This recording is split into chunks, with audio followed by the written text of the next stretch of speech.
right, so today we're going to do a deep dive into relationships in Bangladesh. Oh, yeah. This is going to be interesting. Absolutely. And specifically, uh, how people express interest in someone they like, you know, while respecting all those like cultural norms that exist in Bangladesh. Yeah, absolutely. And the really cool thing is that our source for this information is an IELTS speaking exam sample question. That is fascinating. Yeah, I know, right?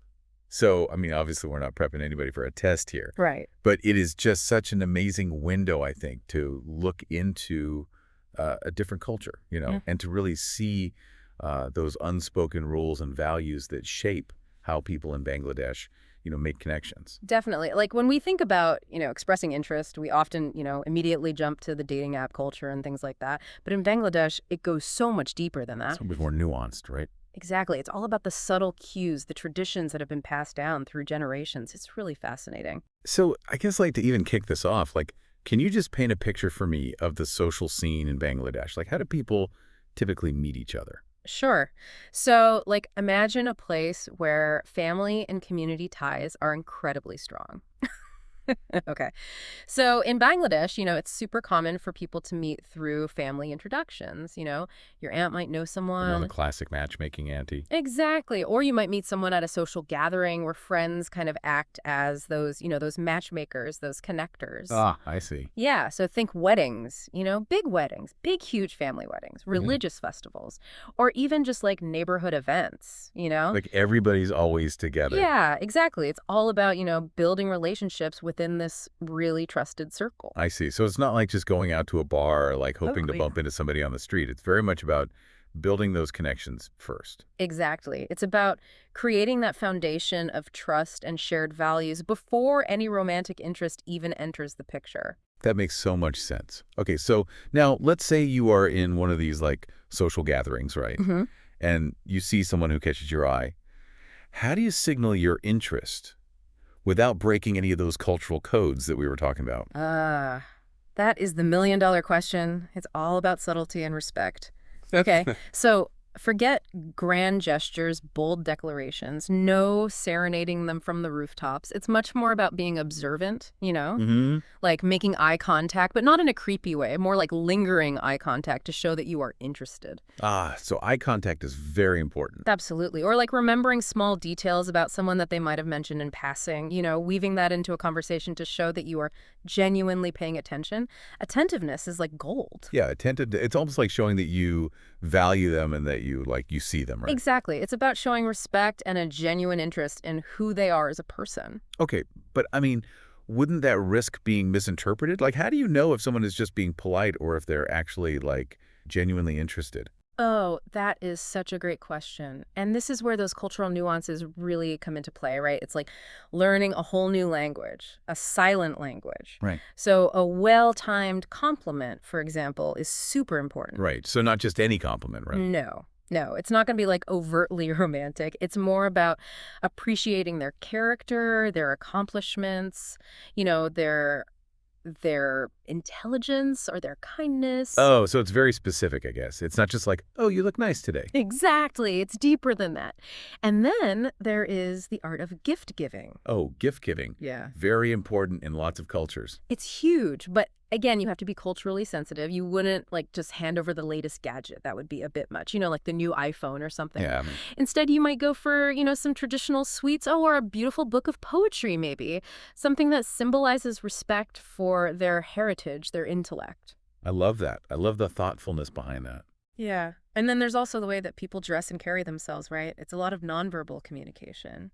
That's so fascinating. It's like there's this whole secret code of expressing interest through all these culturally significant gestures and actions, right? It's so true. It's so much more than just words. But is it effective? I mean, do these approaches actually lead to relationships? Because it seems so, like, subtle. That's a great question. And, like any form of communication, there's always a chance for misunderstanding, right? But I think the beauty of this approach is that it prioritizes respect. It allows relationships to blossom slowly. It lets those relationships build on a foundation of genuine connection. I see. So it's like playing the long game. Exactly. It's about showing respect and letting those feelings develop naturally. It really is such a refreshing contrast, I think, to the fast-paced world of dating apps, Yeah. where everything is so instant and often superficial. Totally. And actually, that makes me think about how technology is impacting this whole dance of courtship in Bangladesh. Yeah, I was just thinking about that. Like, is it a clash of cultures? Are they finding ways to blend tradition and modernity? Like, what's happening there? It's a really fascinating blend, actually. Like, young people in Bangladesh are obviously embracing social media, dating apps, all of that, but they're also adapting these tools to align with their cultural values, which I think is so cool. So how does that work? Well, for example, they might use dating apps to connect with someone they've already met through their family or friends circle, someone that's already been vetted a little bit. So it's not like they're meeting complete strangers online. Yeah, that makes sense. It's like adding this layer of digital interaction to a relationship that already has that social context. So technology is kind of like a tool to enhance those connections, Yeah. not necessarily replace the traditional way of doing things. Exactly. It's a cultural evolution happening right in front of our eyes, which is so exciting to see. Yeah, it is. So, I mean, this brings us back to the heart of that IELTS question. The importance of respecting cultural norms when expressing interest. Right, because in Bangladesh, where family and community are everything, understanding those norms is absolutely crucial. It's not just about romance, it's about respecting the whole social fabric. Yeah, like I think it's just a good reminder for all of us that, what's considered normal in one culture can be totally different in another. Absolutely. And that's what makes the world so interesting, right? All this diversity. It really does. It's making me think, is flirting like a universal language? Hmm. Or is that even shaped by cultural nuances? What do you think? Ooh, that's a great question. I think the impulse to connect with others is definitely universal. Like, as humans, we crave connection. But the ways that we flirt, that definitely changes from culture to culture. Yeah, I can see that. Like, a playful wink might be charming in one place, but it could be totally misinterpreted in another, maybe even offensive. So yeah, even something that's seemingly simple as flirting has its own cultural dictionary. So it's almost like we have to be like anthropologists a little bit when we travel, Yeah. right? Yeah, a little bit. It's all about being open-minded and willing to learn, stepping outside of our comfort zones and trying to understand how other people communicate. It makes traveling so much more rewarding, I think. Oh, absolutely.